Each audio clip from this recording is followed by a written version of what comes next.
fellow Schwoke Lords, what is going on with all of you today? It is I, the Foreplay King, here to bring you yet another episode of Cancel Schweezy. That's right, I am Schweezy, but you mostly know me as the Foreplay King. Welcome to the podcast today. I'm here to bring you all kinds of things, but apparently one thing I missed from last week was apparently I did not destroy toxic masculinity, but I'm going to make up for that later, because apparently I was destined to destroy toxic masculinity according to Micah, and apparently I hate women too. So apparently we should never do another Women's History Month segment ever again, because apparently I hate women. But y'all know I love women. I'm a simp. Not an incel, I'm a simp. I love women, and I jerk off to a lot. Now it's horrible. I jerk off. Man, this is already going downhill. This is going to be a rough episode, folks. I can already feel this one's getting rough already. But anyways, though, we're here to... I'm here to enlighten your life and everything in it. There's many things that we possibly could do and can do. There's so much to do, so much to see. So what's wrong with taking the back streets? So let's do that. You know, that's the type of guy we're getting. If you're new to the show, thank you so much for checking out the genius that is me. But you can always just like and subscribe. If you're watching on YouTube, where you get to see my face, see my windbreakers, see some other interesting pieces, you can go on YouTube, go check that out. And also subscribe wherever you are listening / watching this podcast, whether it's on YouTube, Spotify, Apple, Allcast, or whatever the hell some people use. Subscribe. Just hit that subscribe button. You'll know when I have new episodes of all my shows. It's really, really fun. Another place you can subscribe and follow me on is Twitch. I stream every Thursday and sometimes on Mondays, depending on my mood. Or if I have something I really want to play, then I will stream on Monday, but, it's a lot of fun. I'm on what you can do on Twitch, though, always smash the follow button, that's free, but Twitch also has a feature called subscribe. With a subscribe, typically they're around about $5 a month, so if you want to just donate there, or like, subscribe there, that's cool, but you can also, connect your Amazon Prime account, and that basically gives you one free subscribe a month, and you know what? Why not use that on me? Aren't I important in your life? Aren't I the most important person in your life? I have to be. That has to be true, because I said it was. But yeah, no, you connect the account, you don't give Jeff Bezos an extra $5, because that is not cool, okay? But, you know, you can also... hit us up on Patreon. $5 a month gets you ad-free episodes of all my shows. I think the Schwegcast is soon going to be coming back from a little hiatus. And I'm trying to get something, wheels turning on another thing. So, yeah, we'll figure that out. That's going to be a great thing for you as well. So we got to do that for all of us. So, yeah, go check out there. And yeah, but in any case, just like and subscribe wherever you are. Leave a review, too. Be a doll. Leave a review. Even if you don't like the show, I don't care. Just leave a review. All that matters is a review. That's all I want, is a review from you. But no, we got a special show today. Today, we all know Joshua Casey, author of, what's the book called? Tracking Desire, A Journey After Swallowtail Kites. Josh, gets made fun of on this show a lot because we're friends, and that's what friends can do. But today, today we're going with a Josh positive episode because he sent me this bumper sticker. So for those of you watching, it says "Honk if you love butt drugs." Now, Butt Drugs is a place I believe in Louisville, Kentucky. I think it's like one of those old school pharmacies, and it's called Butt Drugs. And one time I drove past it, and I had an hour left in my journey, and that's all I thought about for that next hour. Just like, is there a story? Is that someone's last name? Why would you have the last name Butt? Why would you not change your last name Butt? So, we got a very Josh positive episode of Cancel Schweezy today. So deciding to be nice to Josh, I did write down, about 5 things that I really like about Josh. So I'm just going to go through this list right now. Also, I should put a picture of him. Let's not block everybody right here. I like how Josh's wife cuts his hair. I really do enjoy that Josh's wife cuts his own hair. It reminds me of like a mom who's like, I'm just gonna buzz cut my son because his hair doesn't matter. And I like that Josh's wife does that with him as well. And it's just really a special thing. He says he takes a number 4 razor all around, and that's pretty neat. I think it's really cool that Josh's wife cuts his hair. He could go somewhere to a professional, but he chooses his wife, which I think is really cool. Josh also, one thing I also like about Josh is he wrote a book about birds, Tracking Desire, A Journey After Swallowtail Kites. I think those are birds. I believe they're birds. I have only read like the first chapter of his book. And you're like, maybe you're a terrible friend for only reading the first chapter. However, I'm going to work on the audiobook, so I'm going to deal with it later, okay? But I like that he writes books about birds. It's one of my favorite things.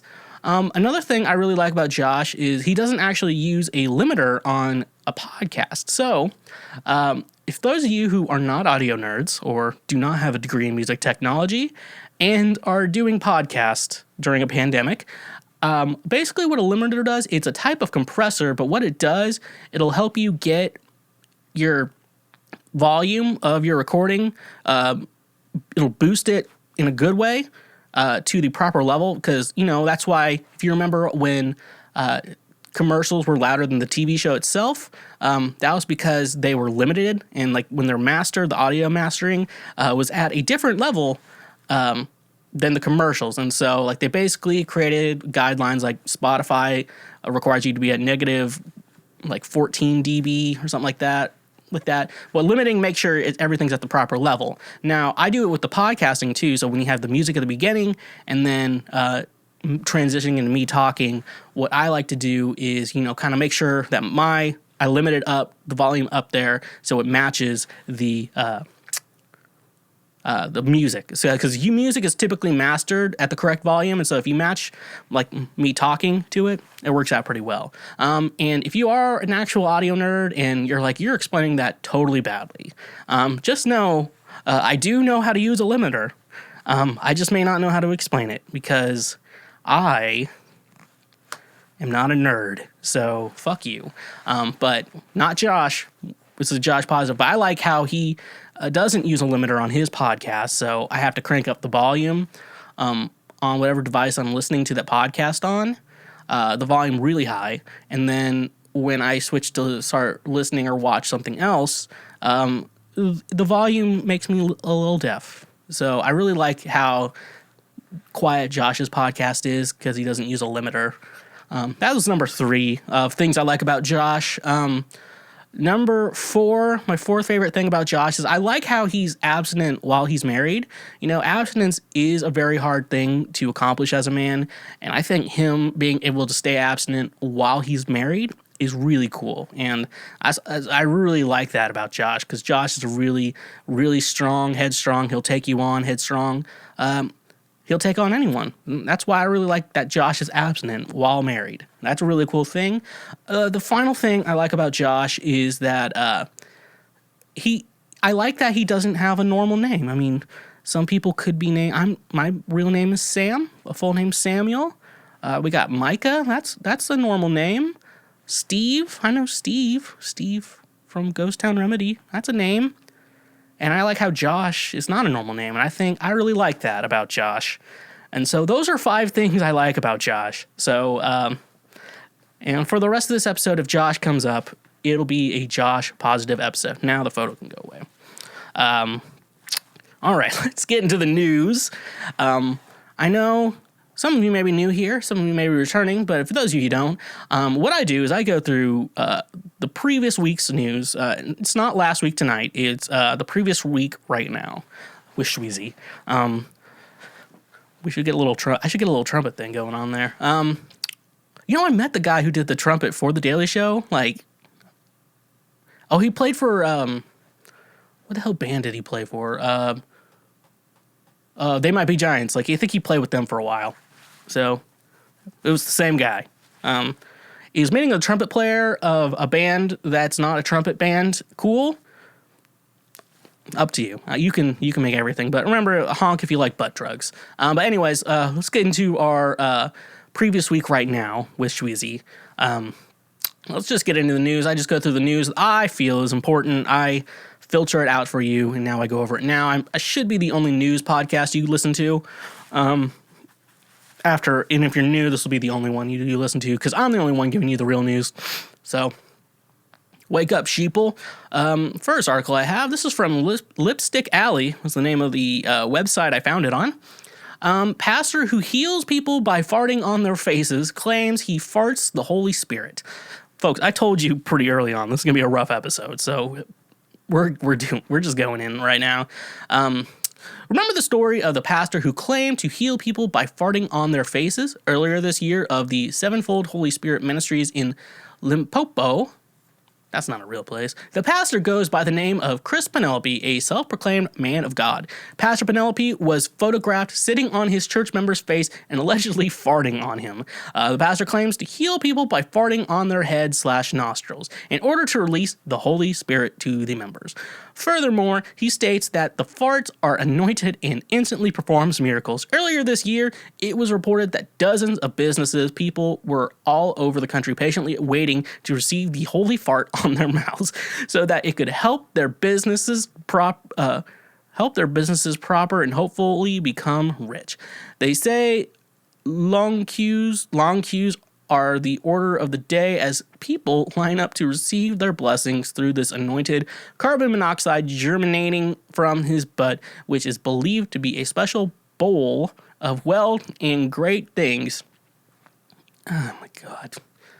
We had fucking dopes everywhere. Some business people wait 2 months queuing for this man to fart on their nostrils so that they may start winning tenders again. Start winning tenders again? Are you talking like chicken tenders? Winning chicken tenders again? Most of the people pay a lot to collect the farting aroma on containers to always smell when they attend businesses, meetings, and deals. An ex-member testified other people/members of the church have also agreed, praising the pastor for being the reason behind his members' expensive cars and houses. However, a few were shocked by such performances and decided to leave the church as they claimed that was not something they'll ever sign up for. Additionally, furthering accusing the pastor for worshiping the wrong God. All right, folks, so we got a lot to unpack here.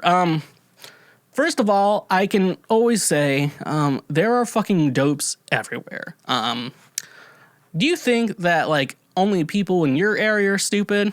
You're not. You're wrong. People are stupid fucking everywhere. I can't believe how Donald Trump became president. You want to know why? People are fucking stupid. And I worked in customer service, and I know this.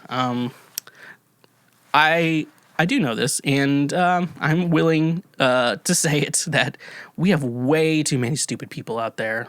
I work for like a credit card company, and basically merchants would call and be like, oh no, someone like, so it was like, I did this thing, it was like virtual credit cards where like someone would get paid with a virtual credit card. They basically go to their system and run it like a credit card, shit like that. Weird thing to explain on a comedy podcast, but basically you had like the person who sent the money.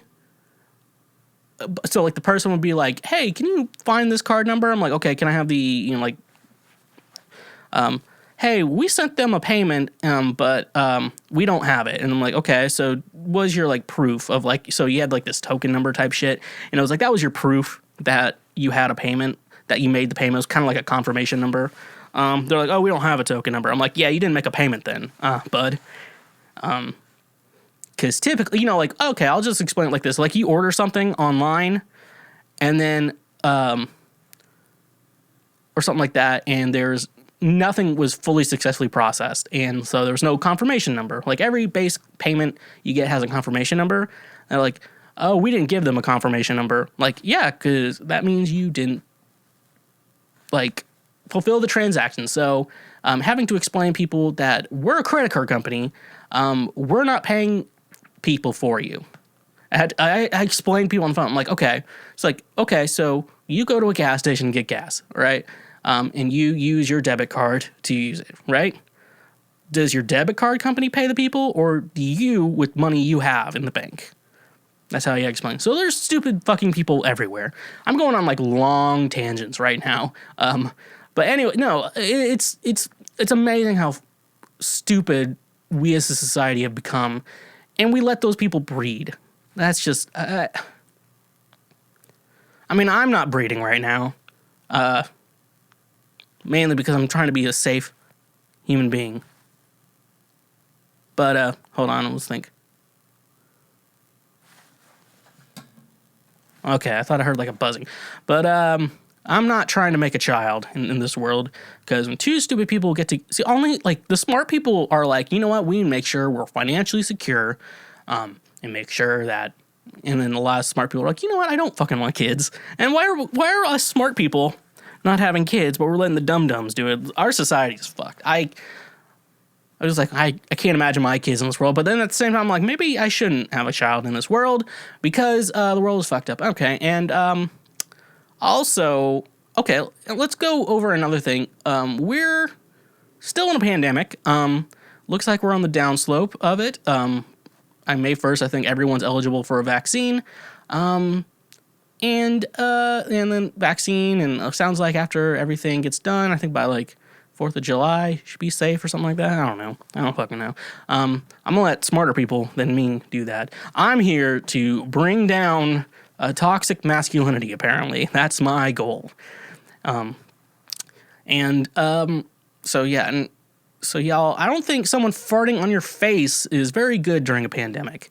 I don't know how COVID spreads. I assume by the mouth and nose. But I'm assuming the asshole is in there too. But we all wear pants, so typically that's like a mask for your butt.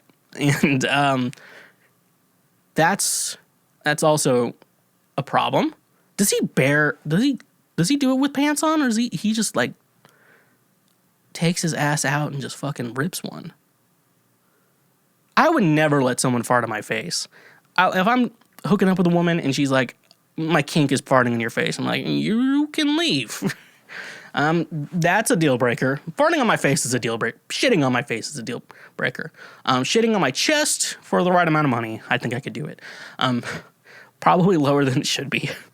But anyways, don't let anyone ever fart in your face unless it's your kink. By any means, we don't kink shame on this show, but we do kink shame. So, that's the way it is. All right, let's get into this next article. Like I said, this one just feels rough. Just everything, all the content I prepared. I think I prepared too rough a content, folks. You're like, why do you always talk about this shit? I'm like, I don't know, folks. That's past Sam. I can't speak for him. I can only speak for current me. All right. Here we go. This is from Pride.com. You heard Pride.com. I bet you're going to guess what they wrote about. I'm guessing you're going to be wrong. We are finally getting the gay Captain America we deserve. Folks. Queer Marvel stans rejoice. It looks the world is finally going to be blessed with the LGBTQ identifying Captain America we so totally deserve.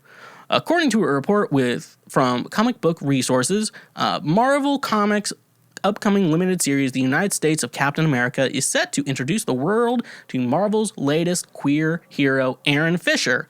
The series, which will debut during Pride Month and will celebrate the 80th anniversary of the first appearance of one of Marvel's most iconic and well-known figures, will run for 5 issues and will tell the story of Steve Rogers, who was famously played by heartthrob Chris Evans in the Marvel Studios film, John Walker, Sam Wilson, and Bucky Barnes as they go on a cross-country road trip to retrieve Cap's stolen shield. Along the way, they will meet many heroes who Captain America has inspired, one of them being Aaron Fisher himself, who, according to his official description, is a fearless teen who stepped up to protect fellow runaways and the unhoused. Aaron is inspired by heroes of the queer community, activists, leaders, and everyday folks pushing for a better life. Writer Joshua Trujillo, that's how I'm going to say it, who created Aaron alongside artist Jan Bazaldua. said in a statement about the character, "He stands for the oppressed and the forgotten. I hope his debut story resonates with leaders and helps inspire the next generation of heroes. I want to thank editor Alana Smith and Joshua Trujillo very much for asking me to create Aaron." Bazaldua added, "I really enjoy designing him, and as a transgender person, I am happy to be able to present an openly gay person who admires Captain America and fights against evil to help those who are almost invisible to society." While I was drawing him, I thought, well, Cap fights against superpowered beings and saves the world almost always, but Aaron helps those who walk alone in the streets with problems that they face every day. I hope people like the end result. The gays just keep winning. Okay. So that was very wholesome. That's not gay Captain America, though. That's just a gay guy who likes Captain America. Pride.com. Do not sink me in with these clickbaits. Could I have read the article before I added it to the outline for today's episode? Of course I could have. But did I? No. And now we are not laughing. We are just very humbled, and it's very heartwarming. So, Pride.com, you need to get your shit together. You misled me with the title, and now we all heard a heartwarming story. And who do we have to blame? Trujillo, that guy, I assume, and whoever wrote this article. I don't put the authors down, because when you write stupid articles, you don't deserve to be recognized, because that is it's not how I do things. And you could make your own podcast if you have a problem with it. All right, let's go on to the next one. Now, this one I am assuming will be kind of funny from the title alone. This is from Revolt TV. You know, I assume y'all know them. And if you don't, you probably don't need to go to their website. I just went for one article. Basketball announcer blames using the N-word on his diabetes. Now, the N-word is a big word, and I will not be saying it. On the Schweezy podcast universe, we have a strong rule that we don't use the N-word on this show. Exception being that one time I had a black duo on, and they said it, and I think that's okay. I guess I just didn't care. But anyways, we have a no N-word policy here on all my shows. So this is going to be fun to read. The Oklahoma high school basketball announcer who called players who kneeled during the national anthem N-words, they actually did not censor this. They put the actual word, hard R and everything, has issued an apology and blamed the use of the racial slur on his type 1 diabetes. On Thursday, March 11th, Matt Rowan went on a racist tirade after seeing the girls silently protest racial inequality. They're kneeling fucking N-words, hard R in there, he said, thinking that his microphone was off. I hope Norman High School gets their ass kicked. Fuck them. I hope they lose. Come on, Midwest City. They're gonna kneel like that? Hell no. I can tell this guy's a boomer. I can tell this guy's a fucking boomer.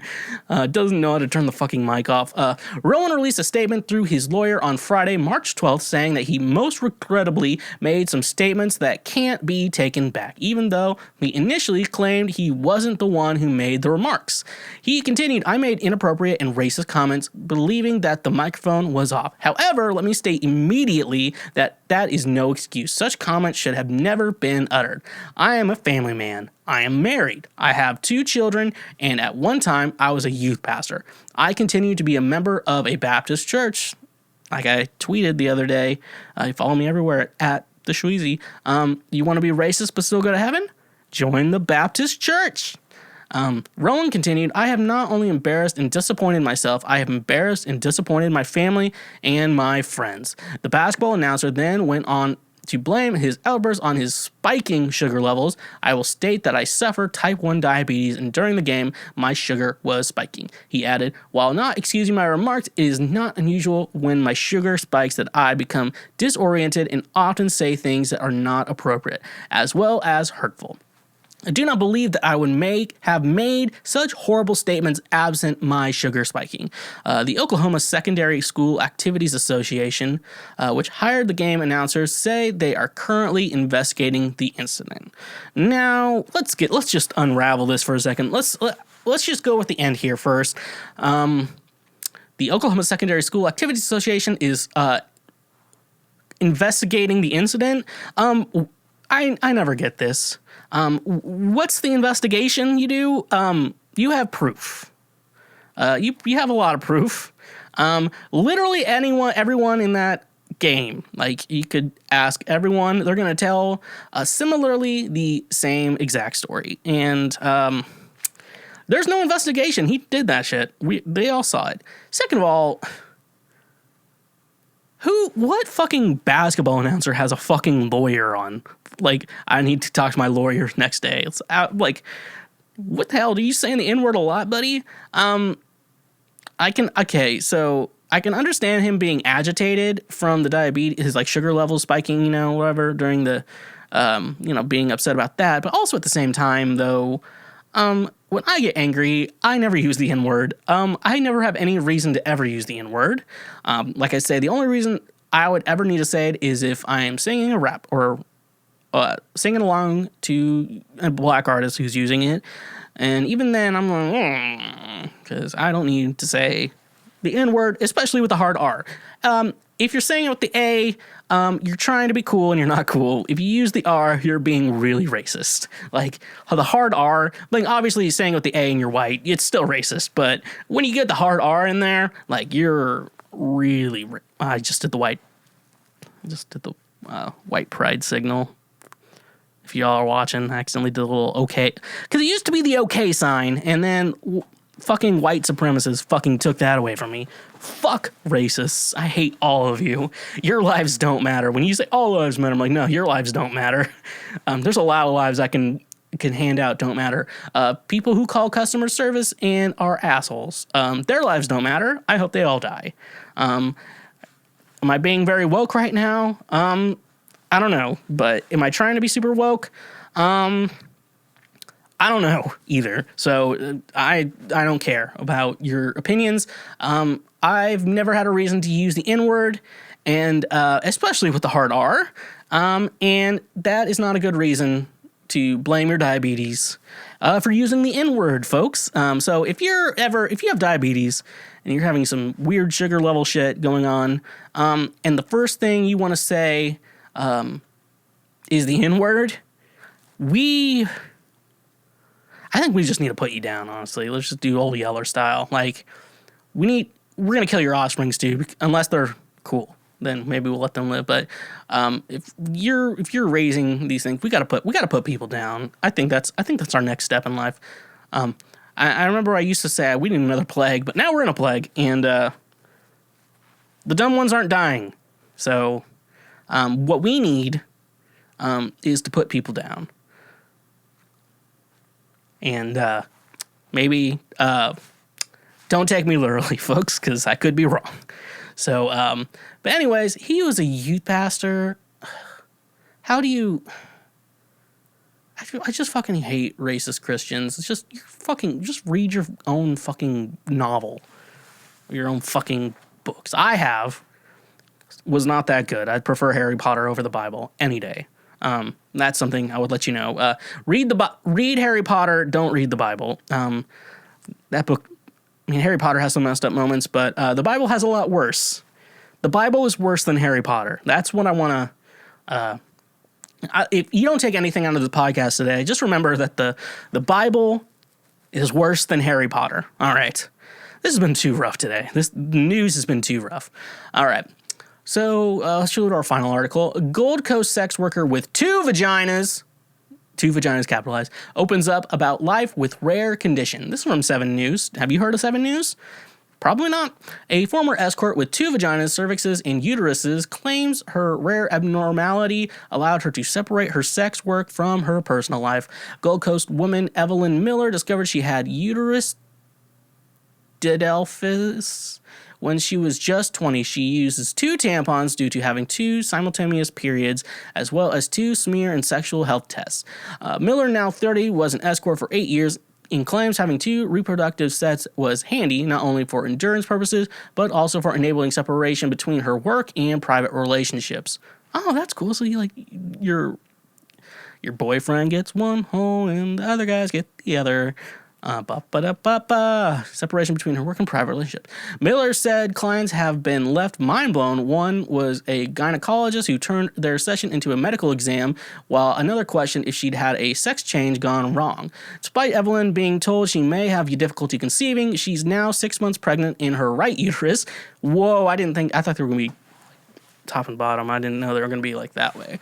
Right uterus, and only received publicity, shared her condition in a bid to raise awareness. The advertising business owner claims it has generated a lot of intrigue and boosted her OnlyFans following by 1,700 new subscribers.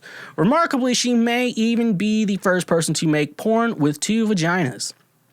To me, it's my normal, and I never really thought it was that intriguing. But apparently, it's very intriguing, she said. I guess not many people can say they use one vagina for work and one for personal life. It was helpful with work to be able to have a whole other vagina. It was handy for endurance. If I had a lot of bookings and I was getting uncomfortable in one, I could just use the other one. She said it was tough being in a relationship as an escort, as it could compromise your sex life at home. She said having 2 vaginas allowed her to divide her work and home life. When I got into a relationship, it was better for me to separate the 2, to use one vagina for work and one for personal life. Miller said her favorite is her right vagina, as sex is slightly more comfortable and she can orgasm using that one, so she reserved this one for her personal relationships. The 30-year-old said she'd mainly refrained from telling her clients about her condition due to fear of it being publicized on an escort review platform, and that she'd become a novelty, not a human being. Some clients I will tell, and they don't believe me at first until I show them, and they are completely mind blown. Miller said they asked to try it out, look at it, and put their fingers in it, all of those things. I had a couple of clients find out. One was a gynecologist, and he was able to feel the differences, and he then turned it into a medical exam. She said another client thought she's had a sex change gone wrong. That's a bit offensive, but he was a little bit scared of it. Sorry, a friend messaged me. So I, like any other weak man, Googled to see if I could find a picture that was leaked from her OnlyFans, because I was just wanting to look at it. I don't want to financially invest into this woman's life, but no, I couldn't find anything. So that was very unfortunate for me. I did not get to see 2 vaginas, but now I just realized I could just Google woman with 2 vaginas and see if a picture comes up, because that's all I need, really, is just to see the vagina, the 2 of them. So I guess her right one, that is kind of convenient. What if I had 2 dicks and I became a male prostitute for literally no one? I'd be like, this dick's for you, this dick is for my girlfriend. Dude, having 2 dicks would be awful. This reminded me of a story when you had the sex ed, like when you first get it. Because when you first get it, it's very abstinence, and then you get to high school. When in my high school, it was very well educational, and just be they're just look, here's all the birth control methods. Condoms are the best. Just use those, unless you're getting on the pill. Even then, it doesn't, the pills don't get rid of STDs. So, anyways, though, I think Tammy too, and we should stop. I think I tried to make this point last week, but didn't. We should stop slut shaming people, because sluts are cool. If you know a slut, tell her I said hi, and I'd love to hang out with her. Sluts are cool, and so stop shaming sluts. You know you'd like them. You know you like them too. So I think that's it for the news this week. We are all stupider and less wise now more than ever. This episode is brought to you by Gamefly. Most of you are already aware of Gamefly, but for those of you who don't, it's the best video game rental subscription service for one low monthly fee. As a Twitch streamer myself, I can tell you there are 2 types of games. There's the games that you go back to time and time again. For me, that's Legend of Zelda Breath of the Wild and Super Smash Bros. Ultimate, Pokemon Sword and Shield are also games that I go back to time and time again. But you also have those types of games that you play once and then you never pick up again. And that's where I believe GameFly is perfect for you gamers out there. Most video games coming around $60 and this with new consoles coming out at the current moment, they can be upwards at $70 even then, and then you don't even include DLC when in regards to that. This is where GameFly comes in perfectly, because for that one low monthly fee, you can just rent games, play them, and then when you're done with them, you send them back. I wasn't a big fan of Luigi's Mansion back when I played it in October, so I was easily able to send it back and get myself a new game in the process, which was perfect for me. Just start playing other games, just be able to open your horizons on what games you want to play with GameFly is my personal favorite thing. So for the low monthly price, your first 2 months, if you use the link in our description, your first 2 months are only $10. So stop wasting so much money on video games. Stop spending $60 on a game you're only going to play once. Use the link in our description today, and you can start playing more games, rent games, play it as long as you want, and when you're done, just send it back. They will send you a new game to play. It's that simple. So use our link in the description today for your first 2 months of $10 with GameFly. And just a reminder, when you support our sponsors, you also support this show. I want to talk to you about today's sponsor, FNX Fitness. FNX Fitness is committed to creating innovative supplements of the highest quality that provide focus for a productive morning, energy to thrive all day, performance supplements to reach new goals, unique sleep and recovery formulas to support any sport, and healthy supplements to support an active lifestyle for years to come. They also have a fantastic clothing line so you can look good while you work out. With your purchase of any product with FNX Fitness, one thing I love is that they donate a gallon of water with every purchase you make to a child in need in a country that doesn't necessarily have clean drinking water, which is perfect. You get to feel good when you buy a product from FNX Fitness. You can start using their supplements, work smarter, not harder with their supplements. That way you can get the most out of your workout, and so you no longer have to be fat. Hashtag pray for Mike. So using the promo code SHWEGCAST or the link in our description today, you can save 15% off your purchase with FNX Fitness. Again, that is 15% off of your purchase when you support FNX Fitness and get a product from them. And a reminder that when you support our sponsors, you directly support this show. All right, so it's that time of the week again. I don't know why. That's not a way to start this segment. I'm gonna get a little sad for a moment, and then we're gonna laugh again. Actually, this could be a little funny. I don't know how it'll turn out. Let's talk about the Asian hate shit that's going on right now. Obviously, we all know it's wrong, and obviously in Atlanta, like 8 people died. I think it's around 8 people. Obviously, it's wrong. We can all establish that. If you disagree with it, go fuck yourself. But you can continue listening, because I have some good things to say. That Micah will be like, oh, you really didn't solve this problem. Fuck you, Micah. It's a Josh positive episode, not a Micah positive episode. So, obviously, most of us can agree it's wrong. So, I'm going to digest why you're wrong and why you're fucking stupid. So, the idea of these Asian hate crimes comes from this idea, comes from, I don't know I don't know what's fact or anything. I'm just gonna bullshit. That Wuhan, China, spread COVID to the entire world, creating the pandy. So that's the thing about that. So they're attacking all Asians in America, for this problem. So, okay, so let me get this straight. Let's say you see 2 guys wearing an AC/DC shirt. So we have that. 2 guys who own and wear an AC/DC shirt. One of the guys in an AC/DC shirt, kills your parents. And the other person, is just a normal guy and, has done nothing wrong to anyone ever for any reason whatsoever. So you decide to go attack the man in the AC/DC shirt that didn't kill your parents because another guy in an AC/DC shirt killed your parents. Do you see how stupid that is? You see how stupid you fucking are? I had to take race out of it because you're fucking dumbass thinks race matters. Well, where your ancestors came from and then breeded with designates who was superior. No, it fucking doesn't. Anything, if we're going with a superior race, I think black people may have it. Like, have you seen Michael Jordan? Have you seen LeBron James? They have to be like the superior. If we're talking about like the superior race, it has to be them. Like, they're built, muscly, strong, tall. Most of them, at least. I don't know. I'm making a strong generalization, which we should not do, apparently, because some Gen Z kid will get mad at me on the internet. Or Micah. Fuck Micah. But I also love the guy.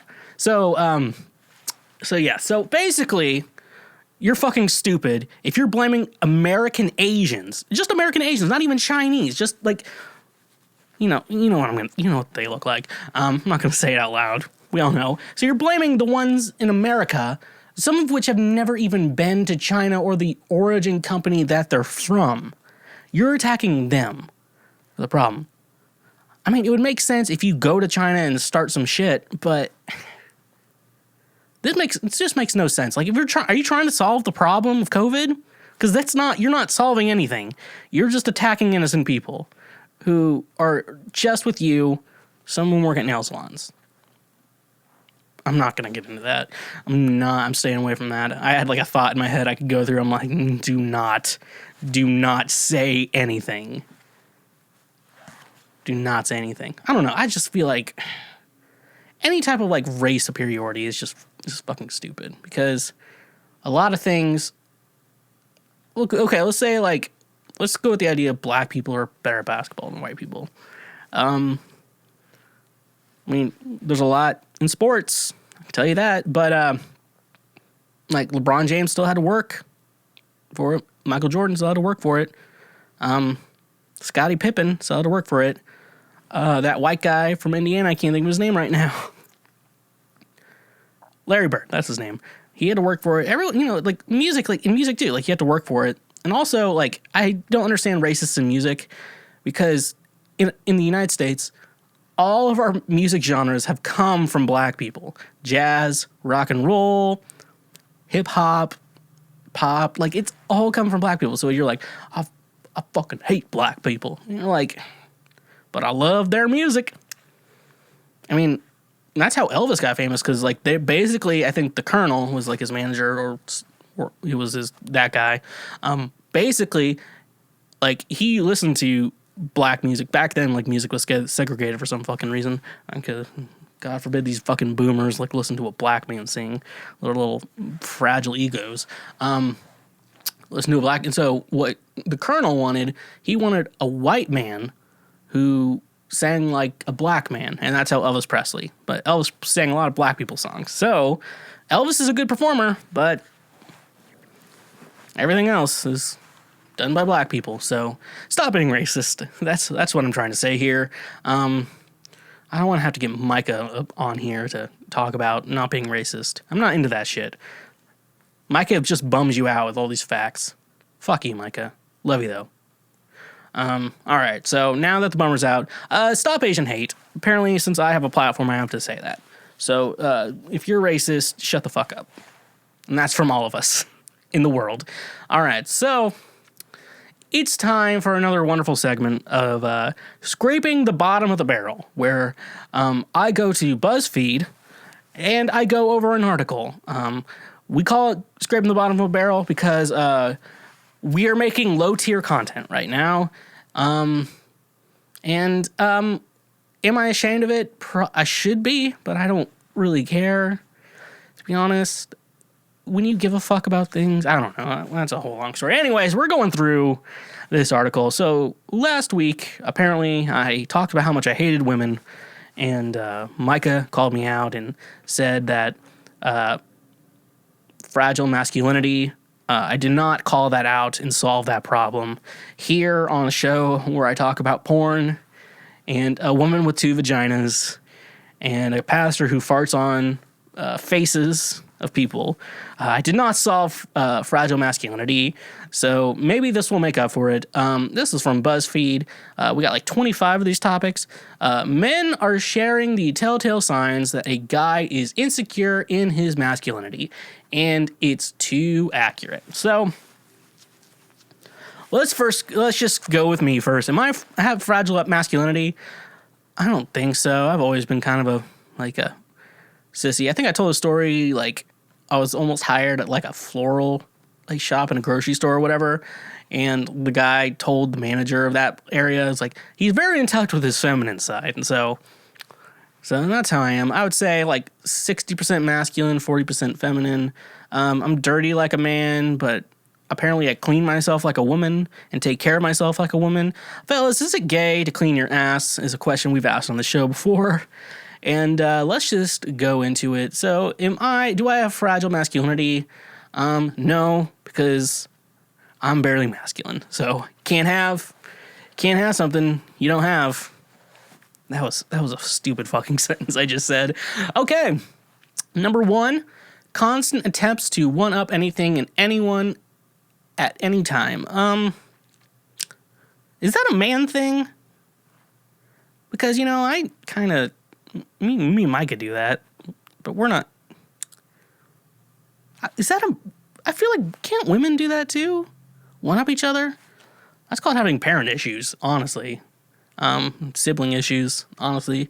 I do that, but I don't think it's like a masculine problem. I just assume everyone does that. Maybe I am wrong. I've known to be wrong at some times. I used to think Bill Cosby was a good person. I was wrong, and I'm willing to admit that now I am wrong. So is one-upping someone, is that too masculine? Maybe I need to rethink that. Like, one-up each other. I just think I'm a hater, and I'm better than other people. Maybe that's my problem. Maybe I'm just better than everyone else. All right, let's go to number 2. People online who post cringy graphics of a lion or the Joker with an equally cringy quote next to it saying something like, followers work for others, the alpha works for himself, with some dollar signs next to it. Yeah, I think we're going to be going through this topic a lot. If you call yourself an alpha, you're probably a beta. I would never call myself an alpha.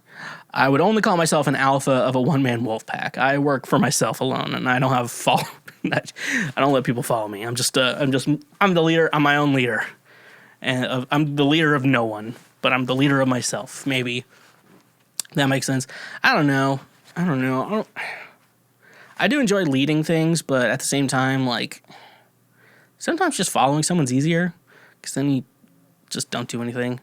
Yeah, but if you use the word alpha, yeah, you're probably, you shouldn't breed. If you use the word alpha, you shouldn't breed. People were like, oh, listen to the Joe Rogan Experience. Joe Rogan doesn't talk about that shit, okay? I listen to Joe Rogan sometimes when I like the guest, and I can guarantee you he just sometimes talks about drugs. The drug stuff is all honestly true.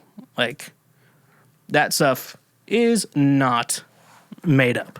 But, man, no, we gotta be an alpha male. Wow, gotta hunt elk. He likes hunting elk. Why are we talking shit on Joe Rogan? Like, I like how, like, I'm, like, defending Joe Rogan. Like, he can defend him fucking self. But I do get he has those types of followers, where I really think they're just UFC fans. And then UFC fans listening to a guy talk to Elon Musk about shit and getting high. Number 3, he's middle-aged but constantly shares photos of himself in his prime, like from his old football team or his military uniform, etc. Okay, well, like, Throwback Thursday's fun for everyone. I'm not sure if I can get on board with this. I think there's another part of this, but, like, if you're trying to just share glory days, like, I wish I could go back, back in my day, I could throw a pigskin over them mountains. I tell you what. If you don't get that reference, you may be too young for the show. To be honest, you may be too young. It's from Napoleon Dynamite, FYI. Yeah, no, the football thing's weird, or stuff like that. Like, I don't know, if I was like 50 and I try to talk about the music I made right now, that'd be pretty cringy. But back in my day, I used to make that shit. like that song called Oof, and it was like, if you don't want me, then I don't want you. Actually, yeah, that EP's out now on Spotify, wherever you get your music at. I assume most people have Spotify. Stream that shit. Middle-aged man. But yeah, if you're middle-aged, there was a guy, he announced the basketball games in my high school, and he had like a 1964, I want to say, Letterman's jacket, and he still wore it. I don't know. I mean, he was a nice guy. I mean, I got to hung out with him a little bit. He's a cool guy, but at the same time, it's like, you're still wearing that shit? Cool dude, though, so calm your tits, people. I like him. I just thought it was weird. But there's a lot of problems I have with a lot of people. Like Micah. I was going to say Josh, but this is a Josh positive episode of Cancel Schweezy. So we're not talking shit about Josh. Just Micah. Because Micah's fucking weird. Number 4. Man, we got a lot to go through. I am just fucking dragging out. I'm about to be 27. I still see an ex-football player posting his highlight videos and stat sheets from high school. He'll post himself working out and caption it with, "I still run shit here. Just can't let the glory days go." That's why I'm so happy I didn't do sports in high school. I mean, I did band and choir in high school, and I enjoyed it, but, like, the nice thing about that is I'm not fucking posting any of those videos, like, of me playing back then. I even have videos of me playing guitar back then, and I'm like, I'm going to unlist this shit now, because this sucks. But, like, if you saw me posting shit like, this is my high school marching band performance from 2012. No, 2000. I was out of high school in 2012. 2011. Here's a little video of us. We did Hey Jude. Oh man, we did Hey Jude in high school, and basically, so in the actual song Hey Jude, at the end of the song, John Lennon has a stroke. He's like, Jude, Jude, Jude, Jude, Jude, Jude, wow, wow, basically like that, screaming out loud. And I think I was playing in, like, the pit. Like, I was playing, like, marimba or some shit. Basically, we did Hey Jude. And then there was the part, like, na, na, na, na, na, na, na. That's before the stroke starts. And so when you're in rehearsal, you're doing this, like, every day for, like, 3 months, you goof around a lot. And if it was funny, the band directors would let you get away with it.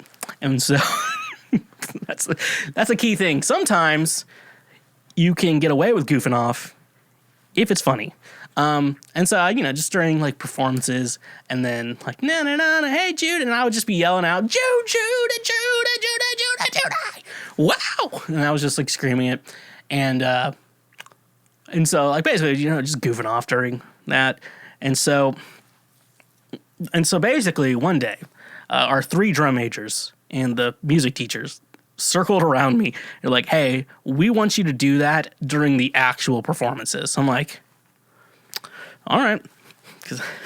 So we did it at actual performances. And I think we did our one competition, because for some reason we only did one competition. And my dad was there. My mom, I think she was the volleyball coach at the time, so she couldn't make it. So my dad was like, I'll show up. Like, I cared that they showed up to watch me play music. I was like, the people watching really into that. Things. That was also the same day. I think he bartered down a pair. He forgot his sunglasses at home, and like he wanted a new pair, and so he bartered a salesman down prices. That's dad shit for you. Anyways, so do not post about your glory days in high school. Talk about them on a podcast. But only if it's funny. And remember, you can get away with anything as long as it's funny. Kill someone, make it funny, because then you'll get away with it. Okay, I need more wine, folks. Oh boy, we're only on. Oh man, we're only on 5. Okay, well, number 5. Constantly looking to brag about your wealth and physical prowess, especially on social media. I know a few dudes who define themselves by the amount of money they've made or how they're better than everyone because they practice a certain martial art. Those guys have tiny dicks. Because if you are trying, they think that their fighting skills, their good, like their bodies or like their chiseled abs, or their wealth, they're using that to get laid because They don't have anything else good for them. I've seen a lot of guys with ugly faces, and they're like, I'm just going to get super ripped. And, like, that's how they get women. I mean, I guess it works for some guys as long as you're not a dick about it. But, I don't know, it is funny. Like, you see guys with ugly face getting ripped, I'm like, oh, no, you see a guy, like, flaunting his wealth or whatever. He has a tiny dick. Folks, it's simple to find out. People who are... For a man, your dick is everything to you, apparently. And when your dick is normal-sized, like mine, I'm fine to admit it's normal, it's not humongous, and it's not small. Then you don't try to overcompensate for anything. That's just how life works. If you overcompensate for something, like when you have a lifted truck that's really loud, at Sonic drive-ins specifically, that's how you know their dick is small. It's not hard to find someone with a small dick. But ladies, I say I have a normal-sized dick, but when it is soft, it is not impressive, okay? I always want to acknowledge that. I want to be it's not vulnerable, transparent. That's what they use at churches, transparent. I want to be transparent with you. My dick's soft is not impressive at all. It is the saddest thing in the world. My soft dick is the saddest. But hopefully, typically, when you have an unacceptable soft dick, that's not important to women. It's only important when it's hard. So, remember, guys, no woman I've ever been with has said that my dick was bad. So, they've all been very nice to me about it. At least that. They hurt with my heart. Women hurt your hearts, not your penises. If they hurt your penis, they're going to hurt your heart. All right. I'm dragging this. Oh, man. This has been a rough episode. Number 6, when he's not supportive of the other men in his life, a truly masculine man loves and supports his brothers and celebrates their achievements. An insecure man brings down to prove he's on top. Now, I make fun of Josh and Micah a lot, but I also love those guys. And I will very much tell you things I like about them. Like I told Josh, even though that was kind of a joke. But that's a different thing. I actually do like Josh, and I wouldn't be making fun of him on a podcast if I didn't love him. And I also love Micah, even though I hate him. And fuck him. But no, I love that guy. So it's weird. I get mad at him when he like bashes himself. I'm like, are you bashing yourself? I want to let you know that's my job.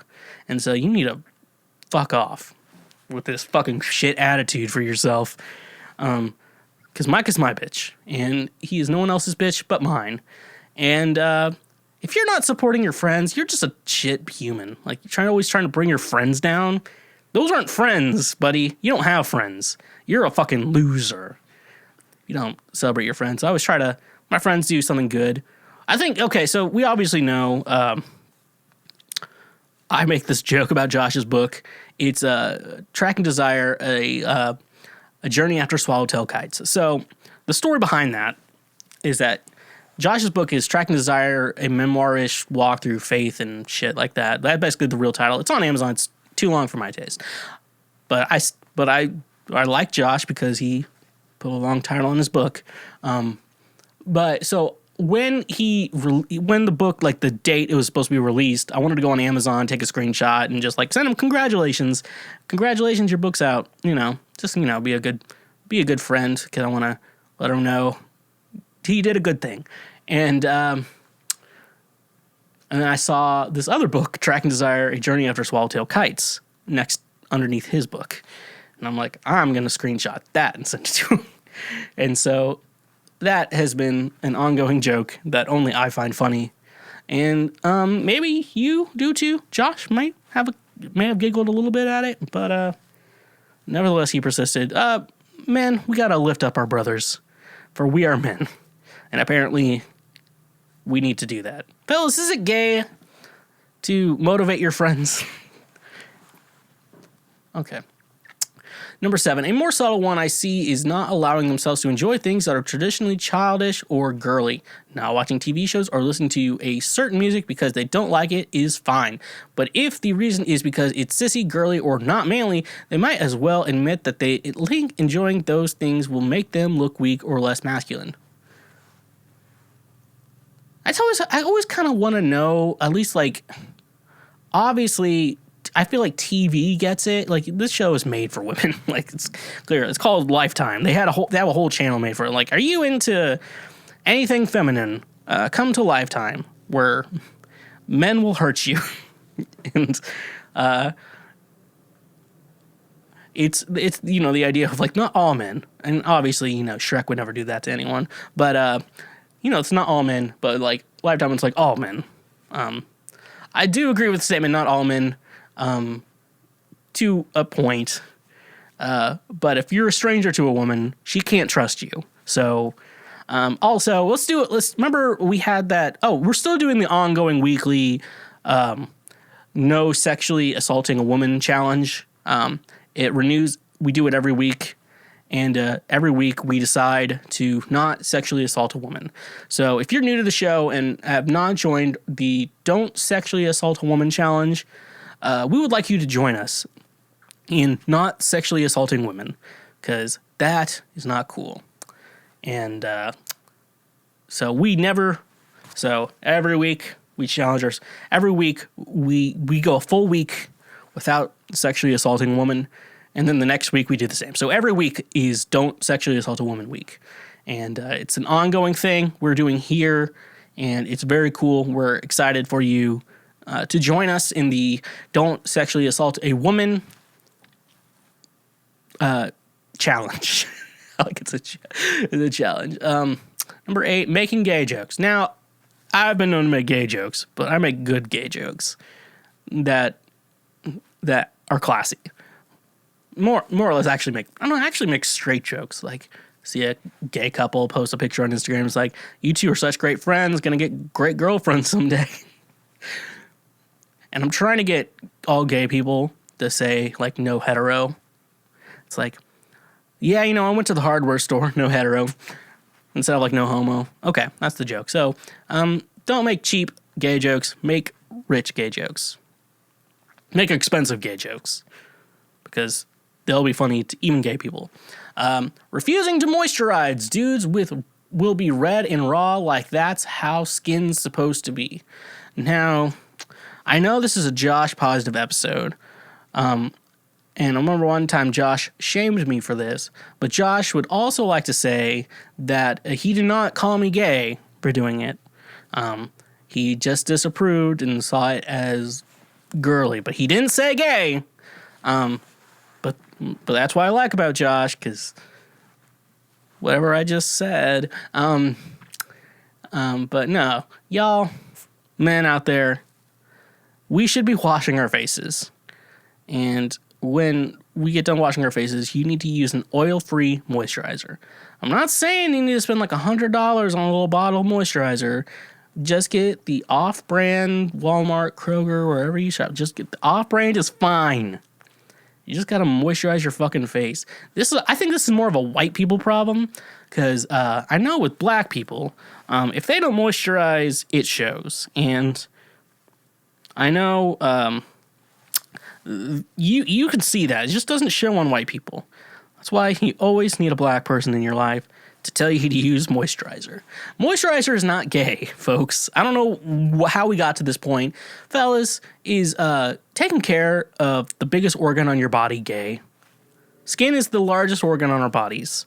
And we need to start taking fucking care of that. So that's another rant. But remember, Josh said that he did not say it was gay. So just let him know that. So just let everyone, I just want to make that public record that Josh did not say using moisturizer is gay. He very much texted me to say that he did not call moisturizer gay. So, and I believe I'll let him have that because it's a Josh positive episode. Number 10, if their Nissan Micra sounds like it will rip a hole in the fabric of the universe whenever they accelerate because of the mods that do nothing other than increase volume. Like I said, small penis problems. Normal penis guys like myself do not have that problem. Do not think about doing that stuff. You know why? Because our normal penises keep us company. That's just how life is. Number 11... Trying to dominate a conversation or activity for no reason. Being needlessly competitive. I mean, I've been competitive. I'm really only like that with Micah. Always dominates the conversation. God, I remember one fucking time we had a friend who lived in like a really nice apartment complex in college, and they had like a pool and hot tub, and so we were like sitting in a hot tub with a bunch of like frat guys and shit like that. I'm like, what's up? I'm Sam. I'm a music major, and I'm kind of. Oh no, I remember that night. I was not funny at all. No one thought I was funny at all. Oh, do you ever just? Like, I generally think I'm a funny guy, but like you have to. I always make sure to like read the room whenever I try to be funny. Like just kind of like understand who I'm playing, like who I'm dealing with, like understanding someone's sense of humor. And if someone doesn't have a sense of humor, please get out of my life immediately because I don't want to hang out with you. You are not fun. But I was just like trying to make jokes, and they were like, "Oh," I was like, "Jesus fucking Christ." You do not think I'm funny at all. And so, one thing I've learned is that was a rough night. But then Micah was talking to some chick, and I don't know if he was trying to get in her pants or sell her a book, but he like literally talked for an hour straight. Like we were waiting on him. It was I literally think it was an hour. And he talked, and this girl was not talking. She was just nodding. He was just fucking talking about his book for an hour straight. And I believe that was in 2013. And I still bring that up to this day. Like, Micah, you're just going to talk someone's ear off. And I don't think Micah's the same person anymore. So it's kind of a shitty thing to be comparing someone from, like, a person they used to be. But it's Micah, and I love the guy. But also, fuck him. Always, number 12, always finding to be right no matter what, even if someone obviously knows what they are talking about. Sounds like issues I shouldn't bring up, but yeah, some of those guys are annoying. Number 13, if his view on what makes a man is narrow in his mind, they are only 2 or 3 types of men, and other types are wrong. I go back to church camp, and I remember hearing one of the pastors say, Jesus was one of the manliest men of all. And that's why we should try to be like him. Like, that's kind of cool. Like, Jesus was a cool dude. Like, you talk shit on the Bible all you want. Jesus was a cool dude. Like, Jesus was, like, probably the only cool dude in the Bible. Yeah, I would say that. Paul was kind of a bitch. He's like, I wish everyone could be single like me. Buddy, you're probably just fucking ugly. Your idea of what a man should be is like, if you have a beard and you don't go fishing, you're not a real man. I'm like, what the fuck? Did you just say you have facial hair and you don't fish? You're not a real man. All right. Sounds like you aren't a real man. It sounds like your dick is small. So miss me with your bullshit. Number 14, guys who talk shit about women who speak up or needlessly call them names. Yeah, there's a little thing to I like this. I like this topic. I don't agree with it. No, but there is a thing like. When you think about, like, women who are going to be, like, successful in the world, like, men tend to call them a bitch. A woman who gets things done, and, like, leadership and shit like that. We tend to call her a bitch, but men are literally doing the same thing.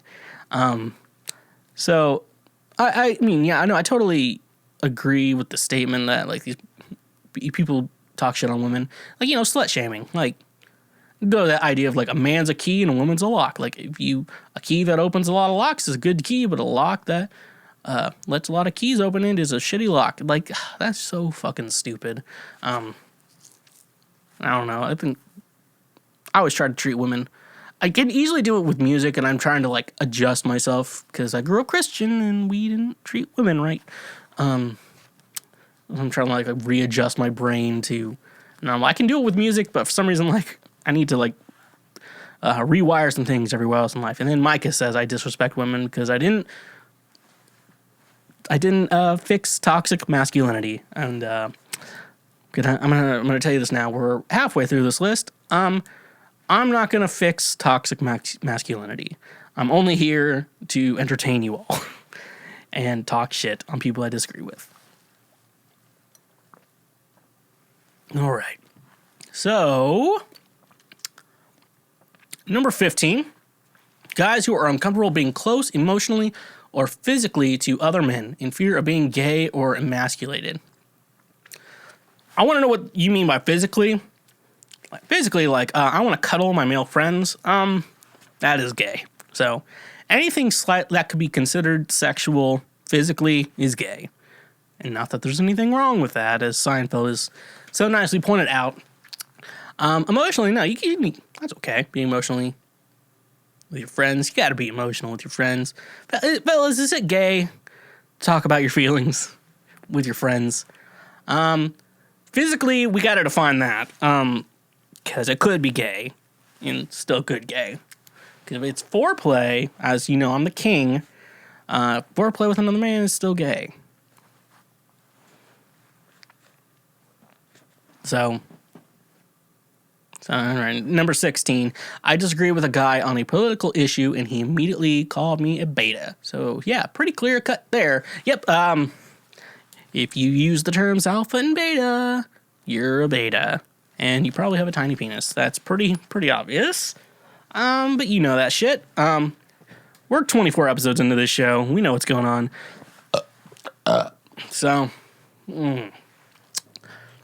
Here we go. Number 17, I have something to say about that. Refusing to drink any non-manly drink, mentioning how big his dick is, it isn't. Thinking sports knowledge is a personality trait. All right, let's go backwards here. Sports knowledge is like my music knowledge. It's not a personality trait. It's an interest. It's something that you like. And also, no woman, not a lot of women want to know about your sports. That's why I get so annoyed. I'm like, I'm one of those guys who doesn't like sports. I get so I can't. I'm so worried about having kids and them wanting to do like sports and shit like that. I can barely sit through a game of football, like NFL football, like professionals, like doing professional sports. I can barely sit through that. I cannot imagine watching a fucking child play football or baseball. I cannot imagine it. And my friends like, just drink at the game. Like, I can't always be fucking drinking all the time, folks. Do not mention this podcast. So sports are just an interest. There's either sport guys or video game guys. I like being a video game guy because guess what? You can get a girl to like video games too. It's called trying to spend quality time with someone. And that's what I made my friend do who has a girlfriend that he likes hanging out with. Just like, why don't you play with us? That's how you make friends, folks. Then we got mentioning how big his dick is. Yeah, if you're bragging about your dick size, it's probably not. Because, one, I'm a big believer. It only matters how big it is hard. And if you're bragging about your hard dick to other men, yeah, your masculinity is probably fucking a finger tap away from breaking. And then refusing to drink any non-manly drink. Now, I may have already told this story, but one time with a girl I was interested in, I guess we were drinking at a bar or something like that, I ordered a gin and tonic, which, as a normal person would know, is a very gender-neutral drink, because it's gin, tonic water, and probably some lime. Like, it's a very, I would say it's a gender-neutral drink. I would also say very classy drink. If you order a gin and tonic, that's a very easy one. Every bar has it. And it's a very simple drink and all that shit. This girl who had the hots for Schweezy was like, I can't believe. I'm like, what are you drinking? A gin and tonic? I'm like, oh my God. I'm like, what the fuck are you trying to say right now to me about a gin and tonic? That is not a girly drink. That's was also weird. Manly drinks. I don't know. Dude, cocktails are good. Shut the fuck up about alcohol. Do not shit on alcohol. I was also once shamed for drinking wine. Like, look, now most men aren't like very big. Like, wine has gotten like the women treatment, but guys will drink it with women. Like, it's not a big deal. Let's stop talking shit on wine. Let's stop putting gender terms on alcohol. Thank you. It's like women don't like beer because it's not sweet and fruity shit. And shut the fuck up. Number 18, putting nuts on the trucks, probably. Yep, that's fragile. We're moving on from that. I don't think I need to discuss that. Truck nuts. Number 19, the worst are guys who use hashtags on Instagram like hashtag real men. Man, hashtag real men. Hashtag real men have beards. Hashtag manly. Hashtag man. Hashtag men. Hashtag alpha male. Hashtag intelligent. Hashtag smart, etc. I'm like, dude, I've never seen a confident masculine man ever once use shit like that. If you have to tell the world you're a real man or how intelligent or alpha you aren't. A very good concept. If you have to explain something to someone, you're probably not that thing. I guess I would say I'm a musician, but also, why would I say I'm a musician when I could just pick up a guitar and play for you? Some shit. My nose itches again. Just like that. You know, when people say, I'm not racist, but, yeah, you probably are slightly racist, maybe like diet racist. Like, you don't think black people are less than white people, but also you don't want to be around a black person, which is a problem. And that's how I think. Number 20, worrying about honor and fighting over it. I've never been in a fight. 99% of my friends have never been in a fight. None of my colleagues have ever been in a fight. Yet, you come across these fuckwits who seem to think that it's normal. Quite often, they complain about it. Oh, I can barely leave my house without someone starting shit in every single scenario. It is them who is the problem. Now, a lot of thoughts here. My nose still itches. Why the fuck does my nose itch? Yeah, I don't get into a lot of situations where I need to fight someone. Micah used to say things when we go out. If we get into a fight, you got my back. And I would always say, why the hell are we starting a fight? And that's kind of what I would say. I had to tell him recently, like, remember when you did ask me that if we got into a fight, you got my back? And I never said these words like, yeah, I got your back. Well, I always did. Ride or die, bitch. Also, my EP out now on all your streaming services. God damn it, my nose itches. Why does it always itch when I fucking do this show? So yeah, people who, I don't know, like I've talked about people with like anger issues, like who just angry and hostile super quickly. Just like stay the fuck away from me because I don't like you. I'm like, Jesus, like I don't know. It's like you're fucking. You got charged like 5 cents on like your electric bill. Just shut the fuck up. No one likes you. Number 21. We're almost done with this, folks. Aggression and violence. Many insecure men use tactics of intimidation or just plain old violence because they feel attacked by everything. Can't discuss things like a normal grown-up and feel like it proves they are a real man. Yeah, I think I just said that topic before. People who just get a very aggressive and violent, like, super quickly, just like, I don't know. Maybe it's going to be some past shit I have to get over, but that's the way it is. Yeah, you know what the fuck I think about that.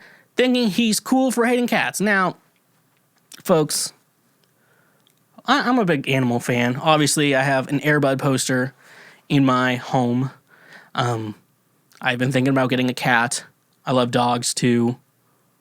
Just, I like animals. I'm not like an animal freak, but I enjoy animals.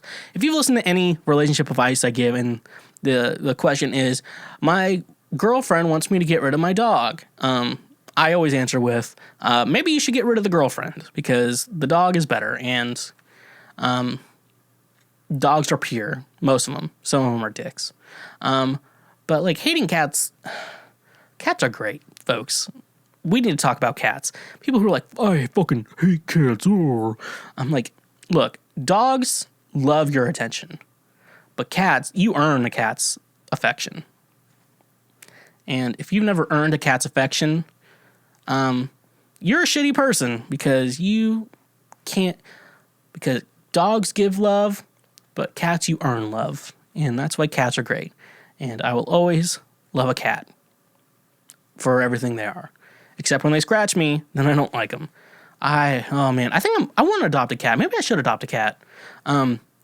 Big thing though, I do obviously want to adopt. I kind of want to get a black cat because those are like always so hated at animal shelters, like animal shelters and stuff like that. There was like a music kitty cafe in Nashville. It's a joke on Music City Cafe, and I went there once, and there was one cat that so we were like checking in, I guess, at the front counter, and like there was a cat that jumped on me, like jumped on my shoulder. And usually the cats don't do that because like you can pet them, but they're like, do not pick up the cats. That was like a rule there. So the cat like jumped on me, and I was like, like I feel like when you adopt an animal, like the pet chooses you. You don't choose the pet. That's kind of how I feel. And I'm just worried I won't get that situation. Anyways, though, shut the fuck up if you hate cats. Cats are cool. Dogs are cool too. You can like one over the other. Like I'd rather have a dog. I don't think I really want to have a cat. But like some people are like, I have 3 dogs, but like keep a cat around. The cat will keep the dogs in check. Oh, and don't get me started. If you find a video of a cat and a dog becoming a best friend, that'll make me humble. That'll make me happy. Or a dog and a baby. Those make me happy too. Okay, number 23. We're almost done, folks. Chill out. Just being loud in general, saying he doesn't care what anyone says or thinks about him, but in reality seeks validation and attention from other people all the time. This sounds like me. Man,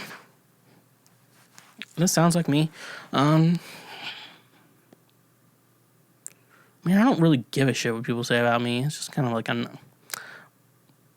I speak loudly. I think that's just me personally. And I used to get in trouble for talking really loud and talking too much.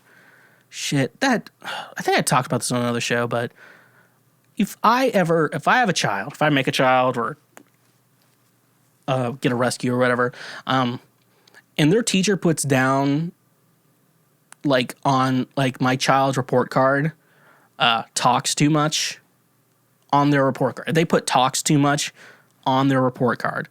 If it's just like, unless they're like disrupting class or something like that, the teacher needs to fucking learn how to fucking tell a kid, hey, don't disrupt class.